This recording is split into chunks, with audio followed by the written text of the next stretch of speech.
Hey, greetings everyone. It is GleeCon, and I'm back again with another episode of Lore of Warcraft.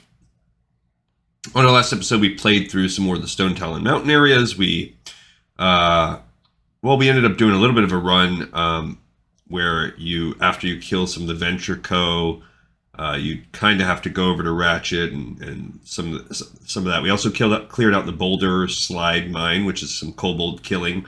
And you find these kind of crystals, but it turns out inside it's because there's like a corrupted earthen in there. So it's kind of our first experience with the earthen in the World of Warcraft game series. So that's pretty neat.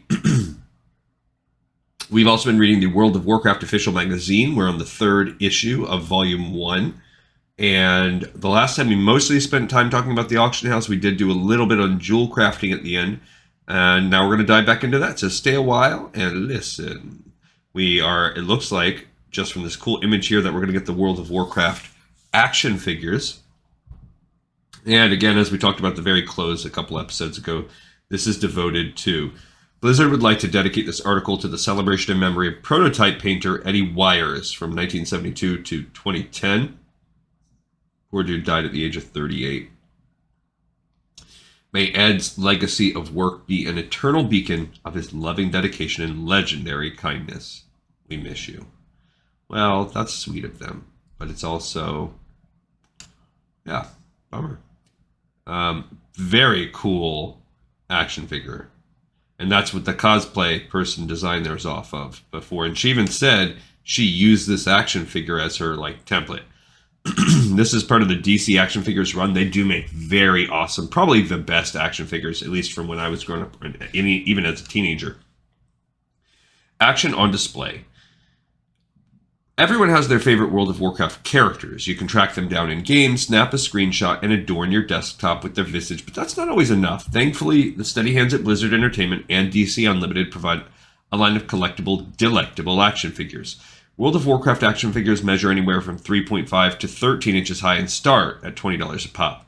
While dozens of them now exist, these robust manifestations of raid bosses, playable characters, and monsters from all walks of life weren't always available on store shelves. Blizzard and DC Unlimited have taken on a monumental task, creating action figures of our beloved Warcraft characters. Now find out how they do it. So here's Sylvanas, how they're making a Sylvanas action figure. It says exact color specifications are detailed by Blizzard's artist and handed over to painter Ed Wires. And I guess if you look here, this is a picture of him, or not a picture of him. This is where they would give it to him. However, changes are often made after the action figure is sent to production. When action figures are painted during manufacturing, each and every brushstroke is counted. Wow. So they're essentially hand painted. Dang, no wonder they're expensive. That's a picture of Garrosh there. That's cool. Let's read the sidebar. He's been right under our noses. The action figure development process is so similar to the game that many of them have directly influenced the creation of World of Warcraft's in-game models. For example, in Cataclysm, Garrosh Hellscream is becoming the war chief of the Horde, and he's also getting an extreme textural makeover. His newest incarnation has been standing on our store shelves all along.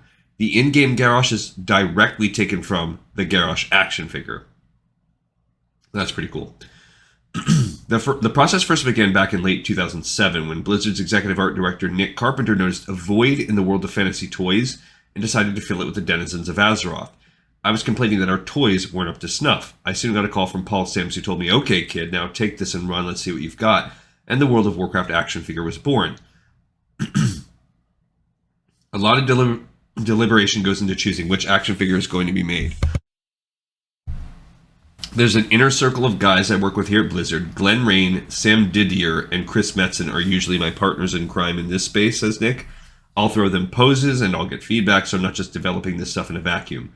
I'll hand them artwork and say, "This is what I'm thinking of. We should really push it here." And Sam will throw out something I hadn't even thought about, like, "Hey, if you take those horns and turn them around, it's going to be so much cooler," and I'll try it out. It's actually funny because it's the exact same process we go through when we're developing the games. But before the folks over at DC even see so much as a sketch, the art team at Blizzard has to ultimately decide who's going under the knife. kind of a back and forth process, Nick explains. In Wave 1 and Wave 2, we were trying to hit on player characters. We weren't sure how long this line was going to go, so we wanted to pick iconic ones. We had a couple new races at the time, the Draenei and the Blood Elves, and we wanted to make sure we were highlighting those. Once a character is chosen, the creation process can begin. According to Nick, the primary challenge lies in fashioning detail where there currently is none. In Warcraft, you have these very simple polygonal characters. If you look at how a shoulder pad is attached, there's no strap, there's no belt buckle, there's none of this stuff that helps you understand exactly how it functions.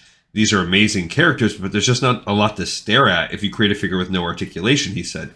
So, the vision behind, and let's look at these, I guess we'll come back, finish that sentence, and come back to all that.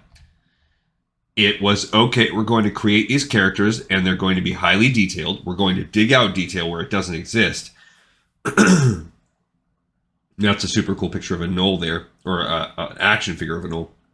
Today's action figure catalog is flush with variety. From goblins to ghouls, these are widely different character designs, and Nick understands the unique challenges that each one presents. I think the biggest challenge is when we get in a phase where I have to design a character that hasn't been designed yet. It's by far the most challenging, but it's also the part that's the most fun. All right, so let's go back and see what we've got through. So they had said Garrosh came from the action figure, so this was his action figure that existed before his in-game character was made.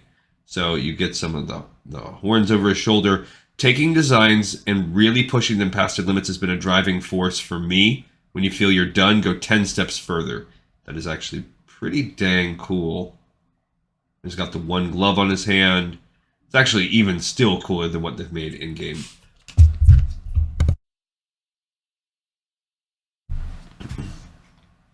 And here's another cool one. There is a blood elf. There's a troll, maybe shaman or priest. There's that stag helm. This is a dual-wielding dwarf. It might be the hammer, the lord. That's probably a Jara. She looks really cool too. All right, the DC catalog. The Lich King. Arthas Menethil, now known as the Lich King, this once proud individual was the Crown Prince of Lordaeron and a Knight of the Silver Hand. He has since fallen from grace to become the most recent incarnation of the immortal Lich King and lays siege to Azeroth. But we don't see a picture of him. So that was the first one they ever made. Then came Series 1, the Blood Elf Rogue, that's what we have right there, Valyra Sanguinar. After being severed from the Sunwell by the Scourge, many High Elves have banded together and called themselves Blood Elves. Survivors such as Valyra are committed to regaining the power they once commanded. Then we have the Dwarf Warrior right there, Thargus Anvilmar. Living beneath the snow-capped mountains of Cosmodon, the noble dwarves revel in the thoughts of vicious battles. Many, like Thargus, are quick to rise up and defend their friends in the Alliance, fighting with unmatched courage and valor. Alright, so the next is Illidan Stormrage. They don't show him. Twin brother of Malfurion Stormrage, Illidan was born a Night Elf and now rules Outland from the Black Temple. After defecting to Sargeras during the War of the Ancients, he came to be known as the Betrayer. Orc Shaman, that could possibly be this, although it also sort of looks like Thrall. Redgar Earth Fury. As an orc who was born on Draenor, Rhaegar is all too familiar with war. Growing into a strong warrior at a young age, he was captured and sold into the Orcish arenas. He was later handpicked to participate in the Orcs' invasion of Azeroth. Almost very similar to the story of Thrall. The Undead Warlock, we don't have that one. Meryl Fellstorm. Meryl Fellstorm was once a human sorcerer known as Meryl Winterstorm, but now lives on as an Undead Warlock. Nearly 3,000 years of experience have bestowed immeasurable power upon him. So that was all of Series 1, which you only get to see half of. Series 2 begins with a Draenei Paladin, which we don't get to see. Vindicator Maraud, stationed on the Skybreaker, so that's above Wintergrass, or Wintercrown. Icecrown, which currently patrols Icecrown. There you go. Maraud possesses an interesting lineage. His sister gave birth to the assassin Gorana Half-Orcan, and he is currently her oldest living relative. That's cool how they made a backstory for that. Gnome Warrior, I think we get that. No, we don't. Sprocket Gyro Spring. Not much is known of Sprocket, but he clearly answers the call to battle. Wielding Ashbringer and riding a Mechano Strider, he's primed and ready to go on. I went to high school with this guy. I believe his name was Aaron. But I met him in high school, maybe ninth grade, and I went through ninth through 12th with him. He was a very small dude, big into baseball. I always called him Sprocket. Anytime I see that, it makes me think of him. But I came back like a year later when I was on Christmas break from college, and I just happened to see him somewhere. I don't remember where, but the dude was like a foot taller than me. Like he had a post high school growth spurt. Human Warrior, Archelon Shadowheart, ready to stare down his opponents in the heart of battle. Shadowheart bears the prestigious Dreadnought battle gear found in Nax. That might be him. But it's hard to tell. That could also be a rogue. Night Elf Druid, Broll Bearmantle. That's that guy right there. He's cool. As one of the few Night Elves born with antlers, Broll was bestowed a rare gift from nature, foretelling that he was destined to do great things. As years progressed, he became a powerful shapeshifter with many forms, and was given an idol crafted by the immortal Remulos, son of the demigod Cenarius. That's cool. Troll Priest, we see that one up there. Zebra Hex, featured in the Ashbringer comic, which we read on this, so check out that previous episode if you want to see that. It's actually a small series. It's like a 3 or 4 episode run. Zebra Hex was an inhabitant of the Scarlet Monastery before Scarlet Crusade claimed it as their own. He has a staff named after him in-game, and he is the namesake of the Horde's Tier 9 armor set. That's cool. Series 3 began with the Blood Elf Paladin, Quinthalon Sunfire. Quinthalon possesses a noble background which permits him to be one of the few to wear the armor of the Silvermoon City Guardians. A Draenei Mage, we still don't see that. Tamura. Tamura possesses the powerful Tempest set of armor and is poised, ready for battle at any moment. Human Priestess Sister Benadron, wielding a book of runes. Sister Benadron isn't unfamiliar with keeping her allies alive. Her stylized details provide a unique appearance, making you wonder how familiar she is with her shadow form. Tauren Hunter, Brave High Mountain. As a native of Mulgore and a proud noble of the Tauren people, Brave High Mountain revels in the customs of nature. An undead rogue. Yeah, we're not seeing almost any of these. Skeeve Sorrowblade. Like many undead, Skeeve is at home in the shadows. His rogue abilities make him a vicious adversary and not one to be trifled with. Series 4 begins with Lady Vaj, which we have right there. Not Ajara, Lady Vaj. Born just before the War of the Ancients in the old capital city of the Night Elves, Ajarai, Vaj was once a proud Night Elf noble. She has since become a member of the Naga after she and her followers were sent to the bottom of the sea during the Great Sundering. A Murloc 2-pack, Fisheye and Gibbergill, an ever-present part of World of Warcraft. Murlocs have become a cross between comic relief and a worthy adversary. These beloved amphibians even served as the inspiration for the song I Am Murloc. Succubus Demon, so that would be like a minion for a Warlock. Amberlash, one of the many pets that Warlocks can summon from the great beyond. Succubi aren't to be taken lightly. Once a character is chosen, this is a sidebar, not sidebar, this is like a blurb. The creation process can begin. According to Nick, the primary challenge lies in fashioning detail where they're currently stand. Yeah, we read about that. Series 5 began with just an Alliance hero, Logosh, known today as Varian Rin. That's this guy. That's who that is. Oh, it says it right there. That's picture 6. This whole freaking time, it's right there. 1, Blood Elf Rogue. Where's 2? Blah, blah, blah. 2, we do have a Gnome Warrior. Where? Where is that? Where is that? Is it earlier in the process? Where the heck? Where are they showing us these other ones? I want to see. Excuse me. Is it later down the line?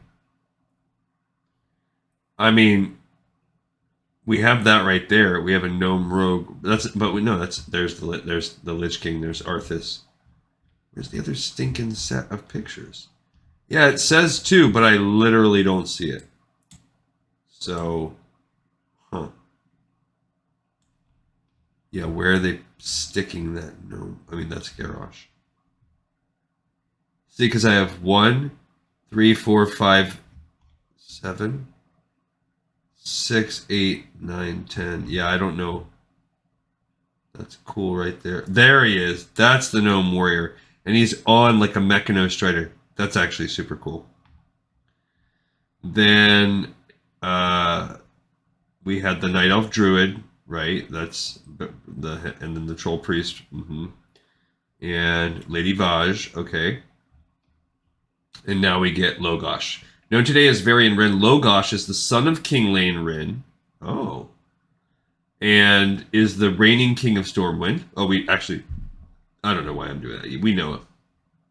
During a brief gladiatorial stint in the depths of Dire Maul, he was temporarily named Logosh, Orcish for Ghost Wolf, by the orcs that held him.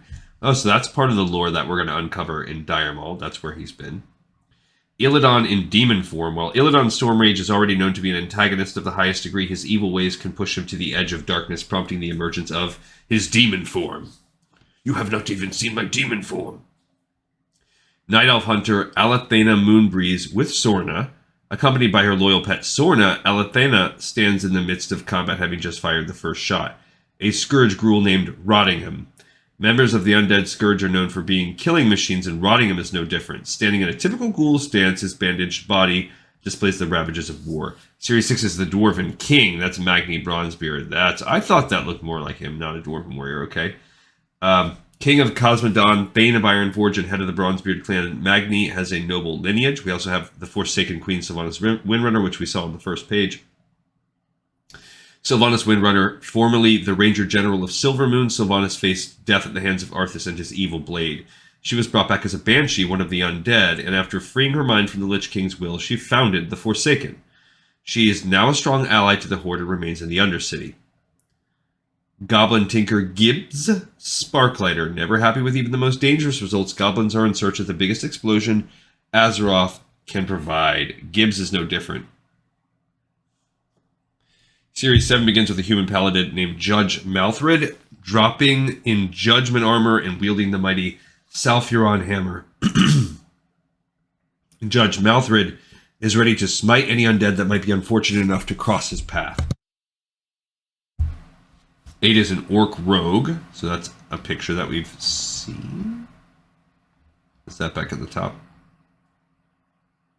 No 8 there. Oh, that's an orc rogue. I don't know why I thought that was a goblin. So that's her, sort of a Garona-ish. It is, it's Garona. Okay. Technically half orc and half Draenei, Garona is one of the few crossbreeds in Azeroth today. She makes her trade as an assassin and is perhaps best known for killing King Lane Rin. She later joined her son and other members of the new Council of Tristful in their battle against the Twilight's Hammer. A Worgen spy, Garm Whitefang, the mighty Worgen are being let loose on Azeroth after a long stay behind the Greymane Wall, and Garm is joining them. The large lupine creatures will likely make worthy adversaries to the Horde. Premium Series 1, the Gnoll Warlord Gangris Riverpaw. While it's unclear how structured Gnoll societies are, it's well known that their warlord Gangris Riverpaw is a savage combatant. With akimbo weapons and a snarl on his face, he isn't prepared to back down.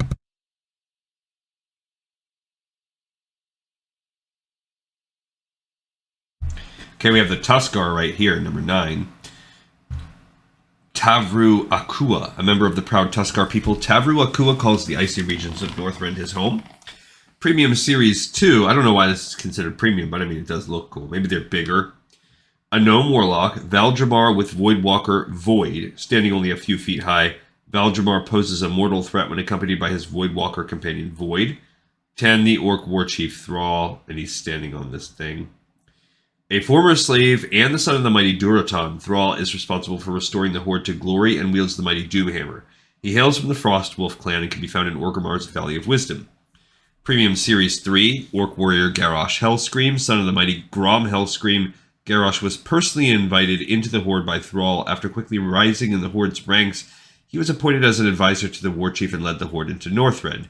His hatred for the Alliance knows no end, and he can't contain his lust for war. Trollhunter Tazdingo. While Tazdingo might not be notable for anything personally, his name is a popular victory chant for all trolls. That's cool. I wish we could see his picture. From a sculptural standpoint, they all have incredible amounts of detail, but normally the more armor a character has, the trickier it gets, says Jim Fletcher. So we have a Worgen. That's pretty cool. And he's just got like his Gilneas clothing. We have a Death Knight. That's pretty cool too, with a two-handed weapon. And we have a Druid in Moonkin form. Cool too. Those are just actually super dope. And looking here we have the head of the Draenei. Action figures are painstakingly analyzed and often have even more detail than their in-game counterparts. Tamura the Draenei Mage is no exception, so we get to see her head. I don't know what these are, little pieces. Giant molds litter the production area where figures are created using PVS and ABS plastic. I see, so those are the giant molds. Once a design has been put in place, DC tackles each action figure's individual needs. Jim Fletcher, design director for DC Unlimited, was extremely attentive to this. From a sculptural standpoint, they all have incredible amounts of detail, but normally the more armor a character has, the trickier it gets. For example, the Murlocs went the fastest, but the Tauren Hunter Deluxe figure took the longest to create so far. Because Murlocs probably had, no armor. In order to create the figure, Blizzard supplies DC with reference art. Once received, this art is transferred over to sculptors that make use of a variety of techniques in order to complete an initial sculpt.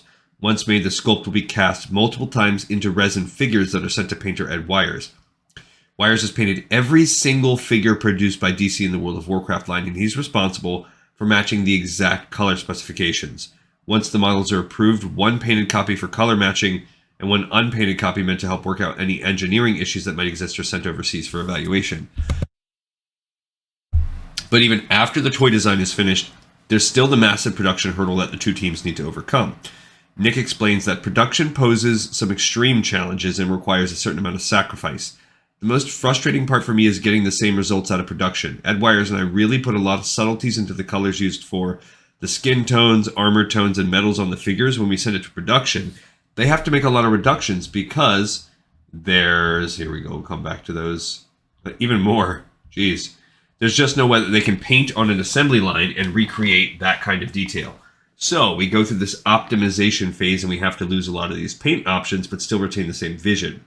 And we find that it's a struggle. It can be a very frustrating process because these beautiful pieces of artwork go into production, come back, and what we see is softening in the molds and paint reductions, but it's something that we're working very closely with DC to control, and they're very, very, very helpful in that process. Yeah, see, we're seeing some beautiful things, but they're probably the in-house models. All right, here's Nick Carpenter, the executive art director. There's that human paladin, dope. It's actually funny because it's the exact same process we go through in the game. Here we have this gnome rogue or goblin. No, looks like a gnome. And he's got a stick of dynamite and daggers, but it looks like he's going a kobold, yeah, and a gnome rogue, and he's going to backstab this gnome rogue, this kobold. The freaking amazing Lich King, the first one they made. That thing is it just looks like a real little mini thing, like something you'd see in a claymation movie or something. It is awesome. Here we have the slow creation of a troll with a bow, like a troll hunter. It's pretty cool. Okay, so we're going to have an interview within the article with Michael Lacascio, World of Warcraft action figure sculptor. It's pretty freaking cool when it gets all its paint on it. How did you originally start as a sculptor, and when did you begin to work on Warcraft figures? I began as an apprentice in a fine art studio for a bronze monument maker. Through happenstance, I decided to try out toy sculpting after seeing what McFarlane Toys was putting out. They were located in New Jersey, not far from me. I worked for them for about 5 years before becoming a freelance sculptor. I've been working with DC Direct for a while, and when they got the Warcraft license, they wanted me involved, particularly because I was used to doing figures with high levels of detail. I spoke to Nick Carpenter for a while before beginning, and we were instantly in accord with how we envisioned the figures. Which action figure was the most difficult to sculpt? When I saw the painting for Lady Vaj, I knew I wanted to sculpt her. The difficulties were in posing her correctly, the long serpent lower half, her 6 arms, the snakes in her hair, and all the detailing. She just has a lot going on, and it was a balance to make sure it read fluidly. Of course, there's also the need to make the prototype somewhat friendly to mass production. The snakes on her head were particularly tough, and we wanted to hide the seams from separate pieces as much as possible. It was a lot of work, but it was a worthy challenge. That's just so cool. When creating a sculpt, how do you prepare and what materials do you use? I begin by roughing out the proportions and pose of the figure. Everything in Warcraft has an epic vibe, so there needs to be a lot of realistic detail. The pose needs to convey the strength and power of the character, so knowing a bit about the race, class, etc. helps. I usually sculpt the figure without armor to give the sense of its structure and anatomy, and then I lay on the basic shapes of the armor. It's important to have the structure correct before jumping into detail. Sculpture is very time-consuming, so what may seem like a minor alteration could wipe out days of work.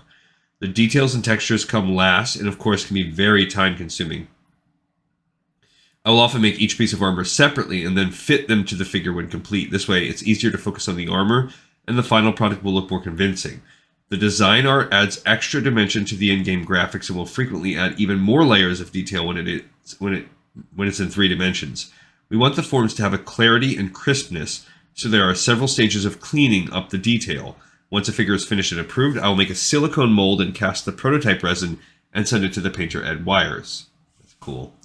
All right, so here's another awesome one. This is just based on this picture, a Pandaren like Brewmaster. It's a pretty dope figure. Samwise Didier, the Pandaren Brewmaster.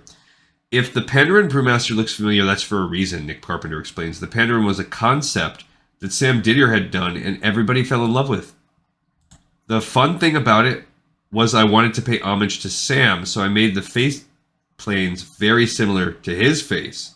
If you look at the Pandaren, you see little hints of Sam in it. That's cool.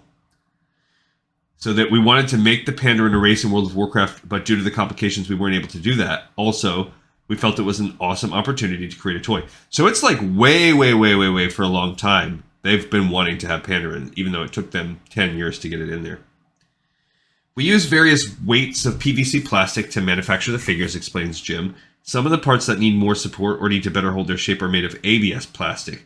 The deluxe figures have been the most challenging so far, but this is due to their weight and figuring out how to support the figure properly, not the actual detail of the figure. While only humanoid figures are currently available, much larger plans have been on the table for some time now. The only persisting issue is one that has affected us all. The toy line has been somewhat hamstrung by the economy. When I first got involved about 4 years ago, everything was going smooth and everybody was pretty happy with the way things were shaping up. Then we kind of hit this depression. Yeah, so if you think about where this is in like 2009 when this is coming out, yeah, that's right there when we're hitting that economic low. The economy hit and we found that we were getting a lot of pressure on us to reduce the scale of the toys. At the time I had big plans to start developing larger scale. The Abomination is something that's always been on my list of toys and I haven't been able to get to him because he's larger than a deluxe figure and we just couldn't make it work due to pure scale. So things like dragons and mounts were just immediately off the table. In the meantime, what we started looking at was, okay, so maybe what we do here is have the Warcraft action figures retain their current size, and what we do is come up with a potential new line that has its scale reduced so we can incorporate mounts as a part of the Cataclysm launch. It's definitely something on the horizon.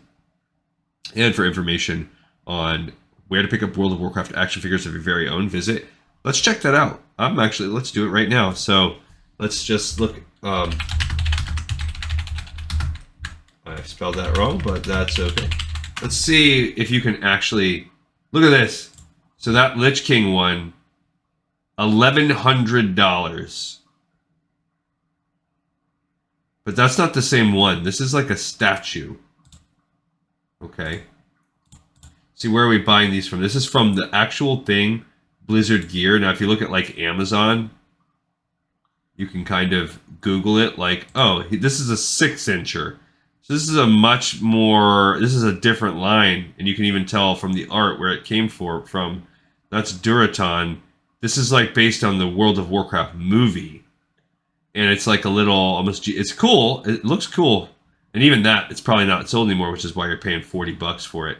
What is that? See, this is another Warcraft from the movie, Duraton on the rock. So that's not even this, that's whatever.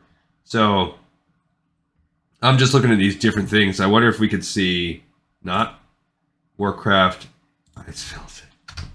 Let's look at DC action figures. So here's that Pandaren Monk. You can still buy it. But again, it's probably from an independent seller. And it's $70. It's still in the box. It's a deluxe. That's pretty cool. So yeah, same thing. Look, you can still find Sylvanas. We didn't get to see her art as much. Pretty cool. $42. So it's probably marked up, but that's actually sounds like it's not that far. Here's that original Arthas one they showed us. That's still $54.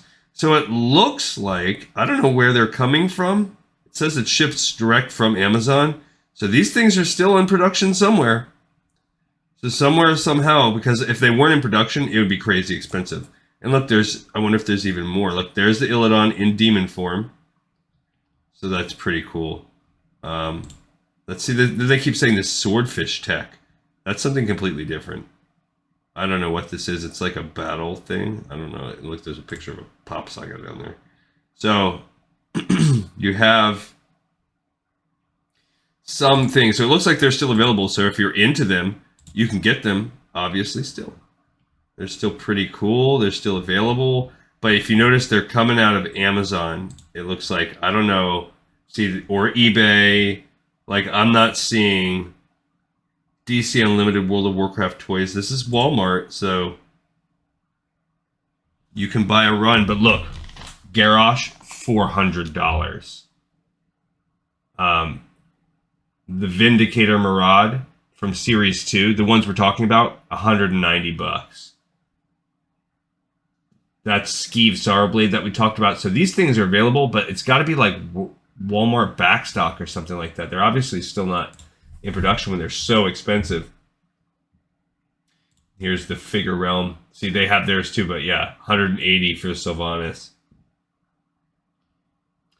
So you can still get them. Arthas Menethil, the Lich King, that's only $60.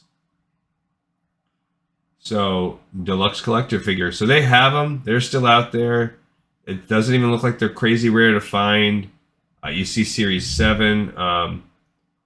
You could probably get them all if you really wanted to spend a couple grand. All right, so that's that one. We've got Gnomragon next, but it's a... All right, fine. I was gonna not do it, but let's see. Let's bust it out real quick. All right, fighting for the homelands, Operation Gnomragon. The gnomes and trolls have been in exile for much too long. Now it's time to fight back, and you can help. The leaders of the gnomes and the trolls have sounded the call to arms. Do you have what it takes to join the fight? So we're basically establishing how now, as of Cataclysm, trolls and gnomes have their own starting zone. Not their own base, but their starting zone. Cataclysm isn't here yet, but there is upheaval in the World of Warcraft all the same. For a limited time, you'll be able to help Azeroth's two displaced races try to reclaim their lost homelands. That's cool. I wonder if we'll be able to do that when we play Wrath. Are those quest lines available? Have they got that far? That would be cool. Alliance players will be able to help High Tinker Mechatork lead a campaign to retake Gnomragon from the dreaded Trogs. Horde players can assist Vol'jin as he steals the Darkspear Trolls for an assault on the Echo Isles. These quest lines won't be available once Cataclysm arrives, so if you want to participate, don't tarry when the event goes live on your realm. You can check on the availability of the quest by visiting the appropriate area in Azeroth. Alliance players should visit Tinkertown and Ironforge, while Horde players should start in Sen'jin Village, the current home of the Darkspear Trolls. So that will be interesting if we'll actually be able to do that when we play Wrath, which would be cool. Okay, so we're just looking at the fight for Gnomragon. Well, I see, and it's 2 pieces. All right, so that's kind of the intro to that. I'm actually going to save it. This is where we're going to pick up next time. On the next episode, we'll read about the fight for Gnomragon, because I don't want to rush through and I want to do them side by side, but I think we'll run a little too long if we try to do both. And it's a lore one, which in a way, it's in-game lore, which is way more interesting to me, even though this action figure one was actually pretty cool. For the purpose of this being a lore show, I really like this a lot more. So let's call it there. We got another episode in the pipe, 5x5. Thank you, everyone, as always, for watching and tuning in. And I look forward to seeing you next time on the next episode of Lore of Warcraft. You all rock. Thank you.